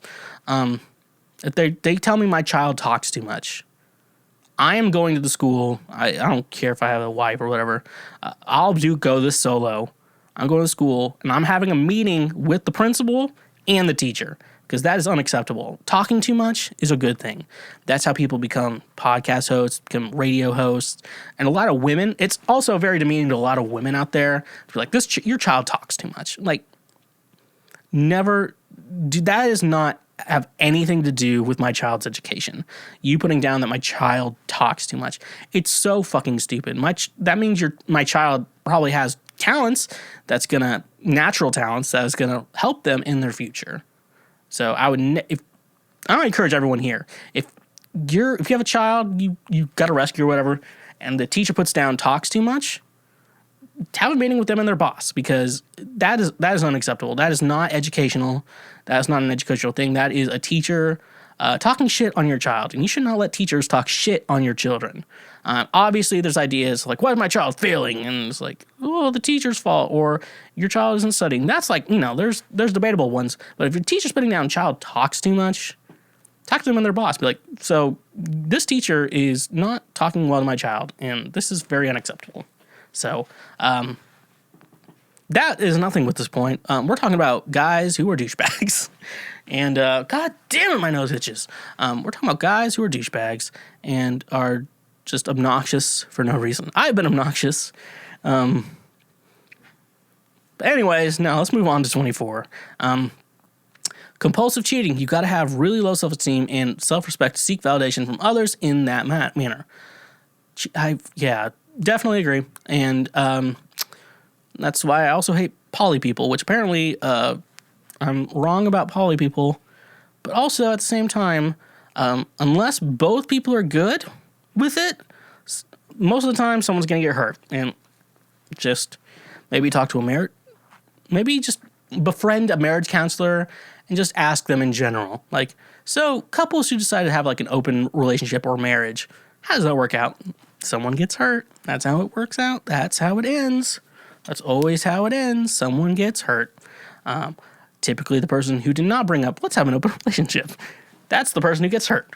So now let's get to the last one here. If they think a beard equals a personality. Micah, did you write this? Is this Micah? No, Micah has an actual personality. the woke guy. I'm trying to make sure he doesn't become the fake woke that I talk about on the show a lot. So I'm making sure he does not become a member of the fake woke. We all have to push Micah against the fake woke and just make him real woke or schwoke. So, yeah, if people who are like, it's like people who think craft beer is a personality or sports are a personality. I'm like, it's not. It's not a personality. It's an interest. You can have interests, but it's not your personality. I like music, yet every conversation does not need to be about music. That's what I've learned, and a beer is not a personality, and neither is craft beer. And I'm going to leave it at that. This episode is brought to you by Drizzly. Going to the liquor store is a hassle, and since we already get our food and other goods from other delivery apps delivered to us, Drizzly is here for our alcohol needs. Drizzly gets all your favorite beer, seltzer, wine, whiskey, and much more delivered directly to your home. With their easy-to-use mobile app, we are getting one step closer to never leaving our homes. You know, it's saying something when it's being called the Amazon for liquor. Use the link in our description today. You can get $5 off your first order with Drizzly. Drizzly has proprietary ID verification technology that it provides to its retail partners that allows drivers to scan IDs for more than a barcode to make sure the purchaser is over 21 years old in the US and of legal drinking age in Canada. Retailers on Drizzly may have a minimum order or delivery fees. So get $5 off your first order by using Drizzly. Use that link in our description. And remember, when you support our sponsors and use our links for these, you directly support this show. This episode is brought to you by DoorDash. Are you depressed? Feeling too lazy to cook for yourself? Are you wanting to support local restaurants in your area because they're struggling due to the pandy? Well, DoorDash is here to save the day. If you don't know of DoorDash, they bring you food you are craving directly to your door. With over 300,000 partners in the US, Puerto Rico, Canada, and Australia, you can support your local favorites and your favorite national chains such as Chipotle, Wendy's, and even the Cheesecake Factory. Your favorite restaurant is still open for delivery, so download the DoorDash app using the link in the description of this episode. It's all contactless delivery to keep my community and yours safe. Get $10 off each of your first 3 DoorDash orders over $15 when you sign up using the link in the description. Again, that's $10 off your first 3 orders over $15 when you use the link in our description. And when you support our sponsors, you also support this show. All right, everyone. It's time for me to give relationship advice. And I know what you're thinking. Doesn't Micah have something to say about that? He does. What? Care? I don't know. Love that guy. Anyways, I give relationship advice to you every week. You can always email theshwedcast@gmail.com. Email may change soon. Did I say com? Email may change soon. So, letting you know. So I'm going to give some relationship advice to you, and you're going to accept that as fact, and I'm going to save your lives from everything in this world. All right. Here we go. Let's go to the first question. I want to split up with him, but it's his birthday tomorrow. All right. I can't stand him anymore. I've been told by my self-worth must be low to have stayed with him when he talked to me like crap and lazing around the house until recently when I stood up to him. I have started work and he doesn't bother finding one. He acted like a baby yesterday because I asked him why he wanted me transfer him 5 pounds. Looks like you're British. He walked away and said, well, it doesn't matter. Why does it to bet on horses in football most likely? I don't look at him the same way. I can't stand him touching me, and whenever I answer his questions, he says, are you sure? And even that annoys me. He'll be lining up his cards and presents. I only got him a small cheap present like a kid. Like a kid, okay. Like you got him a child. I was like, that's not a cheap present. Depends on where you buy it. It's his birthday tomorrow, so I can't break up with him yet. Is it inappropriate to wait to a day or two later? I've been so moody and tried to stay nice up until then. It's so hard. So yeah, don't break up with him on his birthday. That's shit. It's like my dad yelling at me on my birthday. But yeah, you're gonna have to, I would say a week. And I assume you don't live together. If you do live together, that's gonna be a little rough. But if you don't, that's gonna be pretty fucking easy. Just kind of wait a week, become very distant, and then break up with him. So yeah, just take a little bit of time. Yeah, don't do it on his birthday. Wait like a week. I would say not a few days. Wait like a week. You can suffer through a week. I've suffered through a lot of weeks. A lot of them. I'm almost 28, and so I can tell you I've suffered through a lot of weeks. You can too. And that's my advice to you, is to just suffer 7 days longer. Next one I have here. Husband told me he doesn't enjoy getting me off. Now, this person is not considered a king. I already know this. He rarely initiates getting me off, and I'm usually the one to initiate sex. I made a panty challenge where every time he gets me off with his mouth, he gets those panties. And when he gets 5, he gets a surprise. It's been months and months, and he's only done it once. Tonight, I asked him if he didn't like getting me off with his mouth, and he said he did not.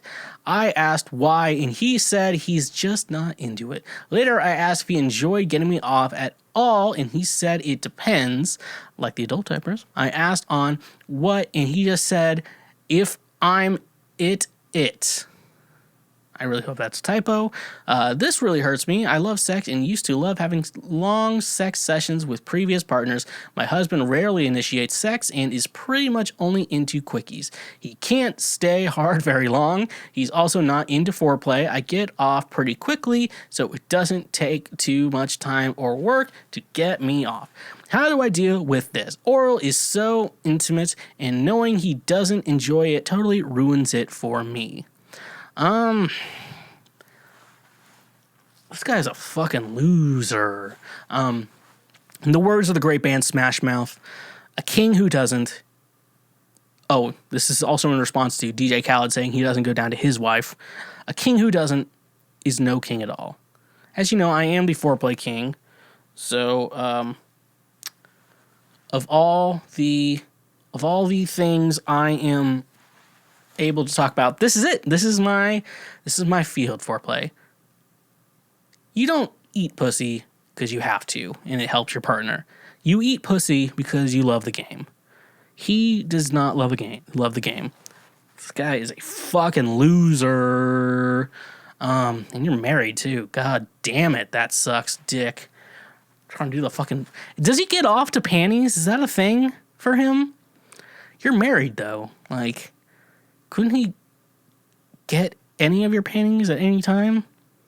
Couldn't he just, like, go into your hamper and take them and smell them and jerk off with those? Okay, so that's a problem. That's a problem. Someone messaged me. Let me see if it's important. No, they're not important. So he does not like giving off his mouth. This man, this is a child. You're married to a child. If you don't eat the pussy, for men, an eating disorder, we're not talking about the real ones. We're talking about like the fake one I'm talking about. An eating disorder is not eating the pussy. That's a man's eating disorder. That is not, maybe I shouldn't say eating disorder. The show's called Cancel Schweezy, folks. You know what the fuck I'm going to do. But you tried motivating him and it didn't work. So that's a sign. I really don't get men who can't be motivated by a blowjob. A blowjob motivates me. Motivates me to do a lot of things. Like, I'm going to say this, and it's probably wrong, but I'm going to say it anyways. So you've been warned if you're triggered easily. If any woman out there wanted me to, like, produce her music And I would obviously ask for cash money, money up front, obviously it's a business. And she said, "Oh, I don't think I'm able to pay you, but what about if I give you a blowjob?" Now, ethically, this is not a good thing, and I'm aware of that. But there's a part of me I'm like, I might take that offer up. But don't follow me for moral advice, people. I think that's like the moral of this episode. Not follow me for moral advice. Okay, you know what? I would not accept a blowjob for payments because I have bills to pay. But also, I would hesitate for a second. I will tell you that. It's like, we're talking like $400, maybe like $400. Okay, that's good. Okay, I think someone just messaged me. And I'm going to make sure it's... God damn it. I'm going to put it up here. TJ, Ghost Done Remedy, their album Dry Spells out now. Manipulated my memes. It's not cool. Anyways, folks, please eat your woman out. Breakfast, lunch, and dinner is for beginners. You Don't Even Know by the great Childish Gambino. You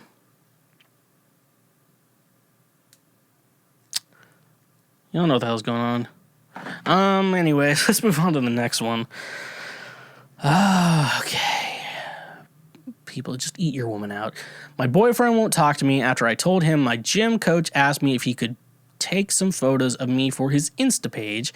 Well, that's basically it. Yesterday, my coach asked me and a friend of mine if he could take some pictures of us to help promote his gym.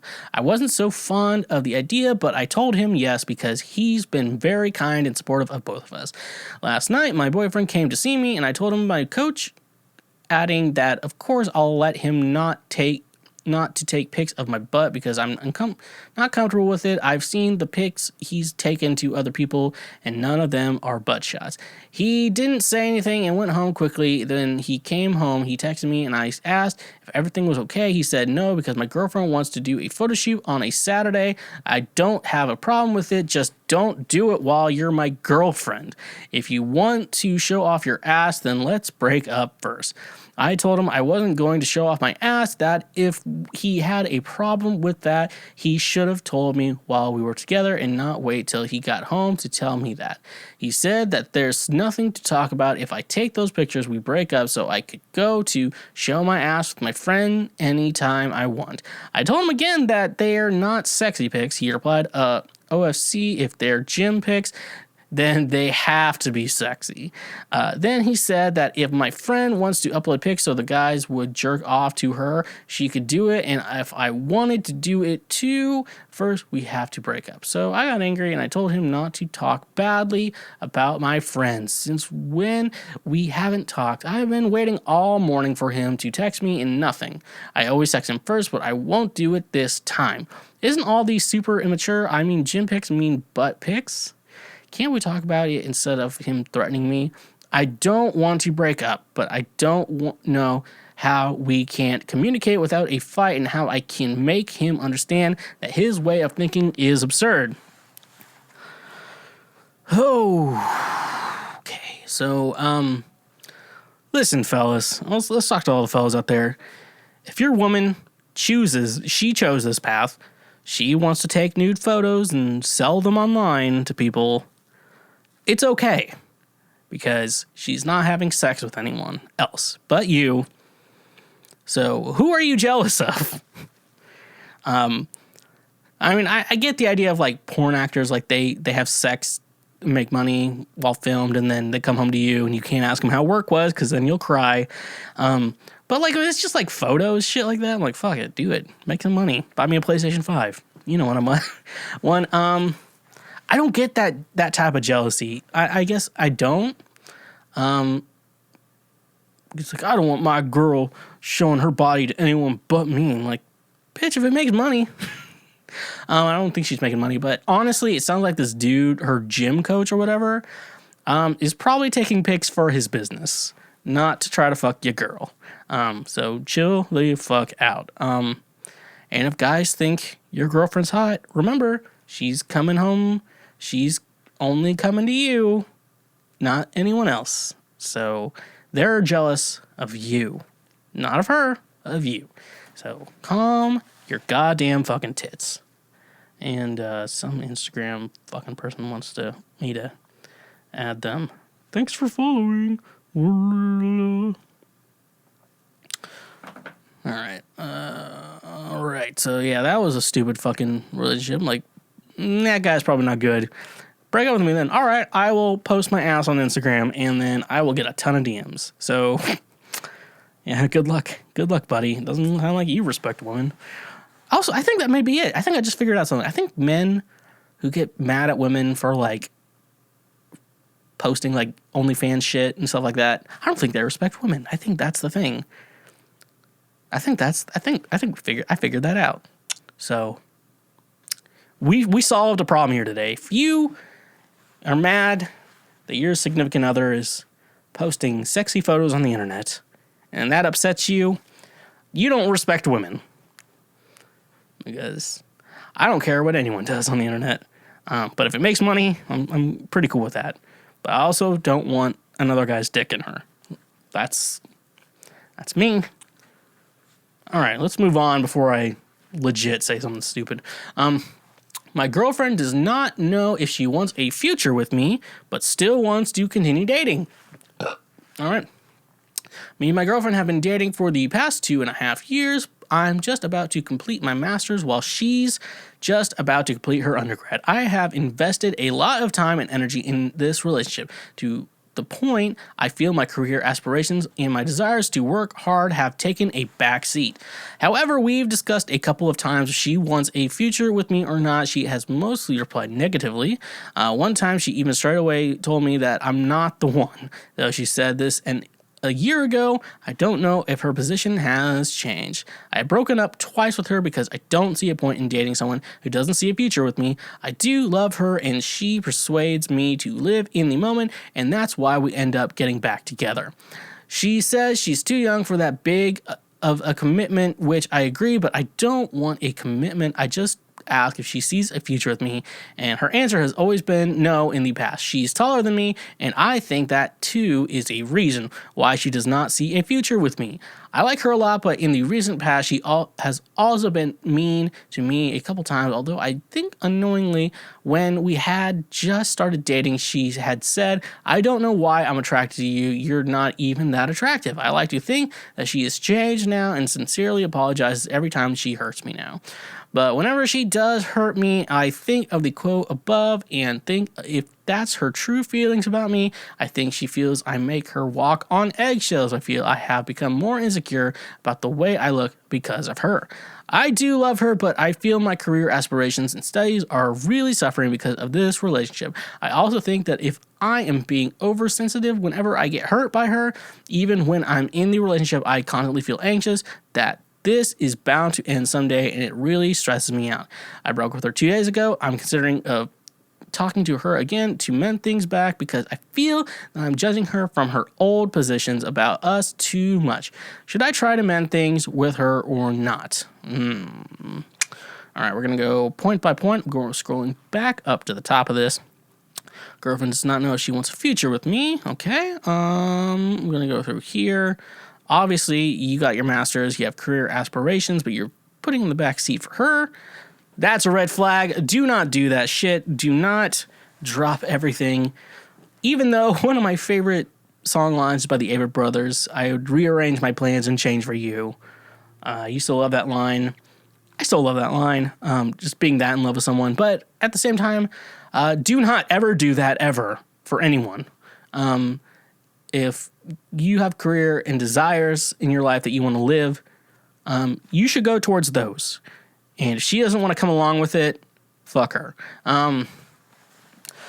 Telling fuck her and this, and not really helping my point with Micah being like, you hate women. I'm like, no, I don't. That's just, and okay, if the genders were reversed, okay, she has career aspirations and he wanted her to be like the housewife, I'd be like, fuck him. Okay, folks, so chill out. I'm explaining why I don't hate women. When I said earlier, if you have to explain it, you probably hate women. But I don't. I really don't care.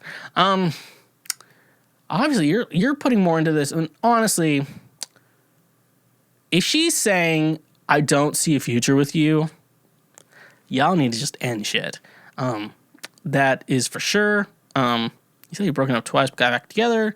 It sounds like she was the one who tried to get it back together, not you. You were just vulnerable in a moment. Honestly, if someone says, I don't see a future with us. I think, honestly, I'm going to say here, it sounds like that she just likes having a boyfriend. Not necessarily, even if she doesn't like him, like she just likes having him around. And that is I think it's very strong. A lot of women are like that. Like you meet like people who are in relationships and then they break up and then like not that much longer later, they're in another one. I think there's some people who are just so wired to like always have a significant other. I'm not, because I have standards, folks, for women and literally nothing else in my life for some reason. So yeah, she's bashing on your looks too. She wants to keep you around. Oh, dude, this chick is toxic, dude. I'm only gonna say that this chick is toxic.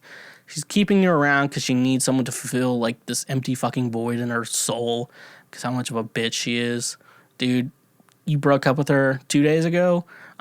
Stay broken up. Do not go back to her. She says she can't live without you. Remember, you always say, then die. This bitch is toxic. And I've had this idea for a song. Like, I don't know if I don't have like the melody for it yet, but I have that song idea. It's just, I hope you get what you deserve for a lot of the women I've dated. So I'm thinking about that a lot. No, but dude, you need to leave this chick behind. She is nothing good in your life. She is like when your Pokemon gets poisoned and you're out of battle and you feel like that beeping noise if you played the older ones. This chick is toxic. Stay away from her. All right, here's a lighthearted one, because that one was a little deep, from a thought who emotionally abusing someone. Boyfriend eats all the snacks. Here we go. Let's do a lighter one. Boyfriend and I have been together for going on 6 years. We've been in COVID lockdown together for a year now, like all of us. Thank you. Every 2 weeks, we have to go grocery shopping and get 2 whole carts of groceries because we don't order out. We eat every meal at home. I wish I was with you there. I'm too weak. I actually have become self-employed over the course of the last 6 months. I spend most of my day at home working. He plays video games all day. We take turns cooking and doing the dishes. On to the snack problem. I'm not much of a snacker, but he is. When we go grocery shopping, we make sure to both choose snacks that we want. Whenever I do get around to looking for a snack, they're all gone and it's time to go grocery shopping again. He just idly sits there playing video games and eating all the snacks. I grabbed a bag of Cheetos last time we went to the store and only had a handful with a sandwich. He ate the rest. I grabbed a bag of salt and pepper Ridge chips. Same thing, only a handful with a sandwich. He ate the rest. When I tried to approach him about this, he said, the snacks are for eating, aren't they? I guess he's right, but they are. But I just eat them more slowly too. Slowly for him. And if I were to strategically buy twice as many snacks so we don't run out, he'd just eat those too. There are some things he doesn't like, but those things are usually not the best snacks. So I end up with the snacks that aren't as good. How do I approach this diplomatically? Have an actual conversation and you're going to end in a fight, but it'll solve a problem. But here's what I would do to avoid a fight, because this is the type of guy you're getting. You're going to have to hide the snacks, and you're going to have to figure out a good hiding spot that he will not find. And that way you have the snacks. That's going to be the only thing you can do. Like, maybe hide them in a box of tampons, because no man's going to look in there. What other women's shit do guys not look in? Like a makeup drawer? Like, I'm not even looking there. Inside a vibrator. Hopefully things are better for you. If you have a vibrator, if your woman needs that to get off, you should just get a vibrating cock ring or something like that. You just put it on. You're still doing it, but also the machine is helping. It's like a win-win. Yeah, you're going to have to hide the snacks from them. That's the only way you're going to actually, like, solve this problem. because it sounds like he's not going to budge on this issue. Yeah, so just figure out a good hiding spot if you can. Gonna have to be a little sneaky, but yeah, you're just gonna have to figure that shit out. So someone mentioned me in there. Oh, someone mentioned me in their story. Let me just check that because I have mental health issues. If you have mental health issues, you check social media immediately. Oh, it's just my good friend Grass Kingdoms. Go follow him. He makes shit. He makes the shit, not shit. He makes the shit. That's weird, putting the in front of the shit. Means it's good. Yeah, you're just gonna have to figure out a good hiding spot for this next. Honestly, there's no healthy way to solve that issue. Remember, sometimes issues in relationships can't be resolved in a good way, so you have to work around them. All right, here's a good one from a good, I believe he's probably young, and I want to help him. All right, advice for talking to girls. All right, so this might be a silly post, and I'm not sure if this is the subreddit for this, but I want to ask, how can I talk to girls and, like, be confident doing it? I'm quite the introvert, and, like, socializing isn't exactly my thing sometimes. I'm good at it, and I can start a conversation and carry it, but other times, especially with girls, I just can't, LMAO.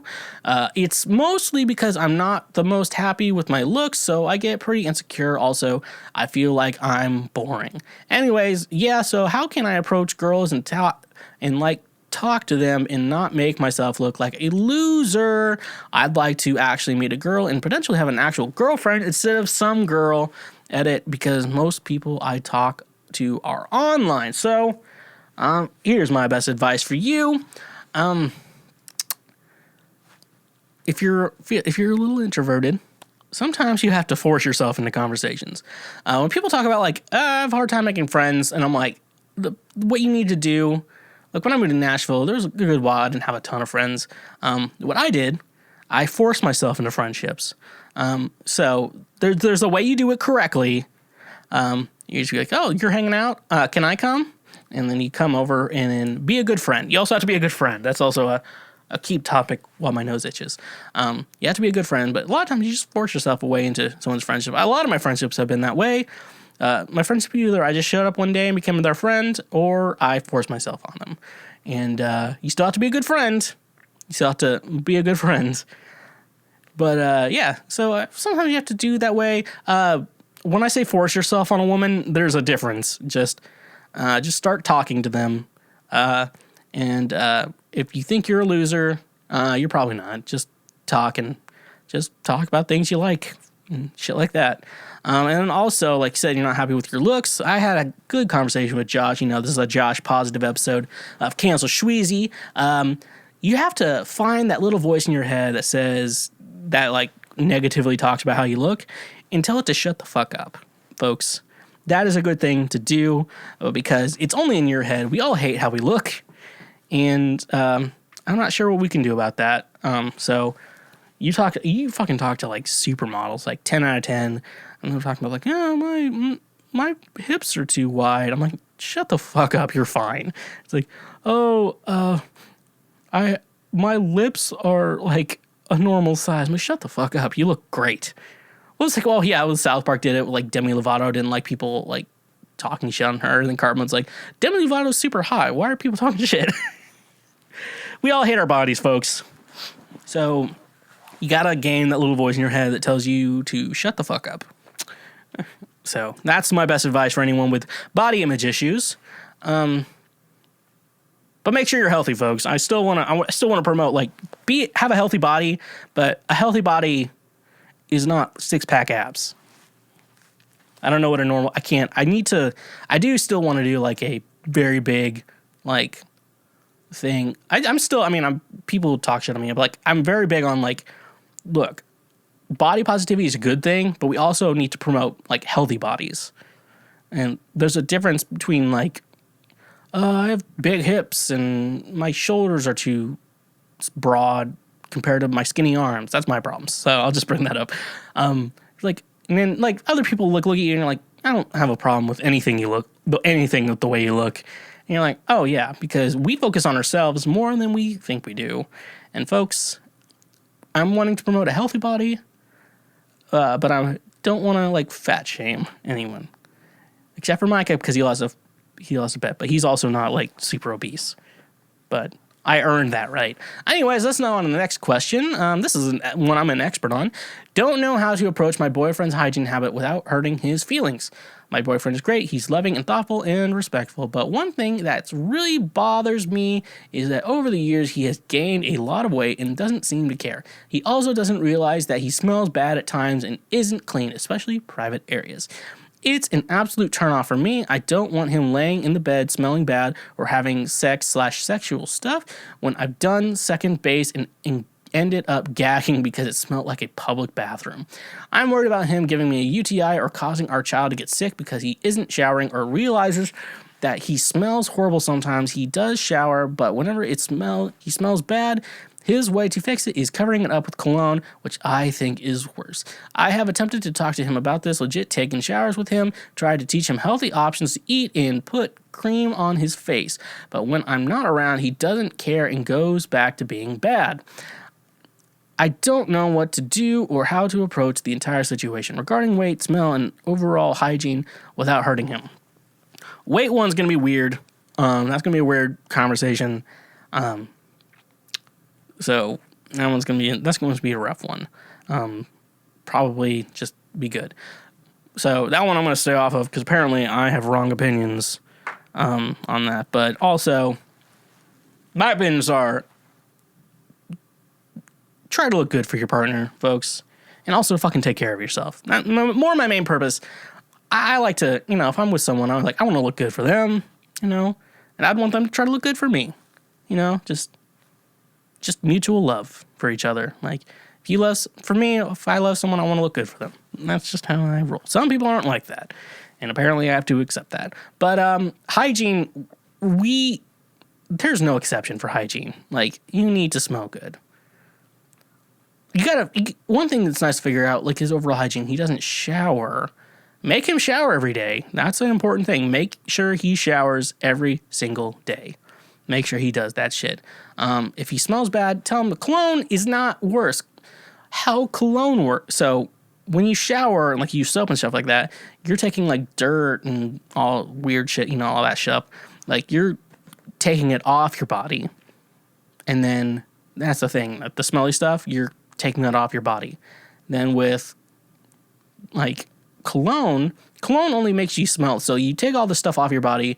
What cologne does is adds a scent to your body. Your clean palate of a body adds that scent. So if you smell bad and you add cologne, you're adding a good smell with a bad smell to combine to make something that doesn't work well. So how to talk to him about this without offending him?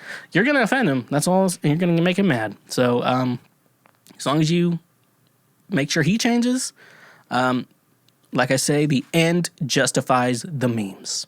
So, yeah, all right, let's move on from here. This is our last one, thank God, and it's another hygiene one. My partner is offended that I asked them to shower before sex, so this has been an issue for a while, and I've tried to mention it in passing, but a couple of days ago, I sat my partner down and asked if we could start showering possibly together before sex, explaining that I was prone to infections and that being clean would help. He agreed and went back to playing his game and everything seemed fine. But ever since he's been very short with me, and when I mentioned being intimate and blew up yesterday and how I feel he's dirty and needs to shower and shut me down when I said that we should both do it, and I don't feel like I'm dirty, so why would I think he is? Then left the room and refused to speak to me about it. I want other opinions because from my point of view, I said nothing wrong, but I know everyone is different and it's obviously bothered him. I just don't have a reason. Okay, so you want him to be clean before you have sex? Very, very, very good. A clean body is a great body. The thing is, you said, I don't need a shower, I'm not dirty. You are. That's the problem you have there.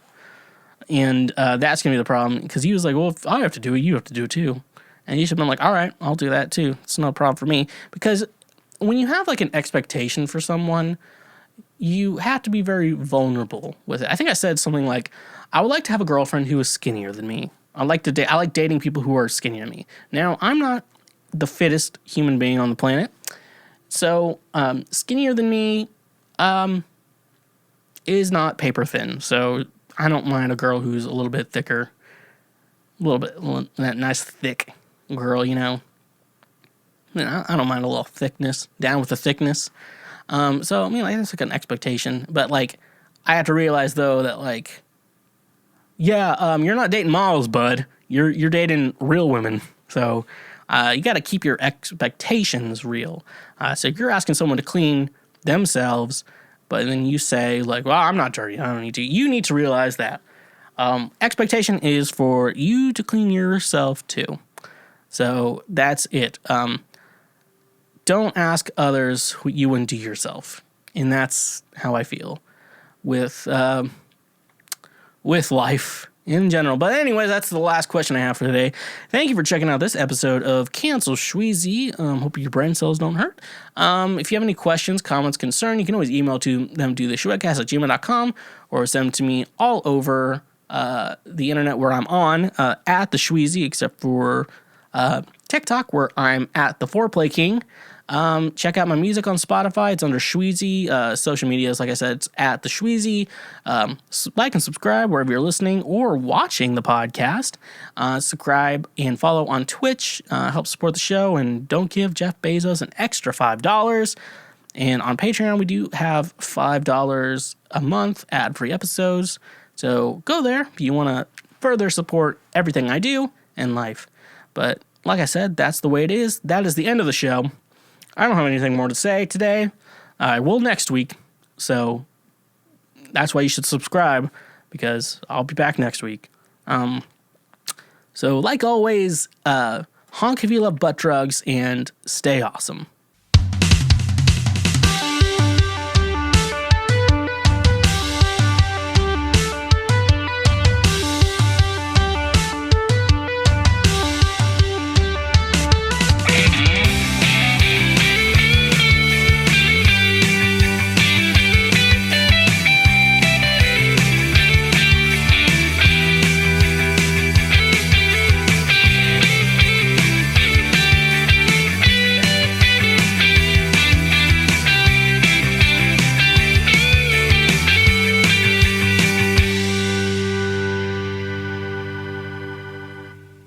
Hashtag pray for Micah.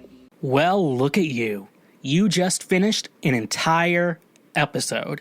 A great way. Remember to hit that like and subscribe button wherever you're listening to or watching if you're on YouTube. And remember, you can always go on Patreon, $5 a month.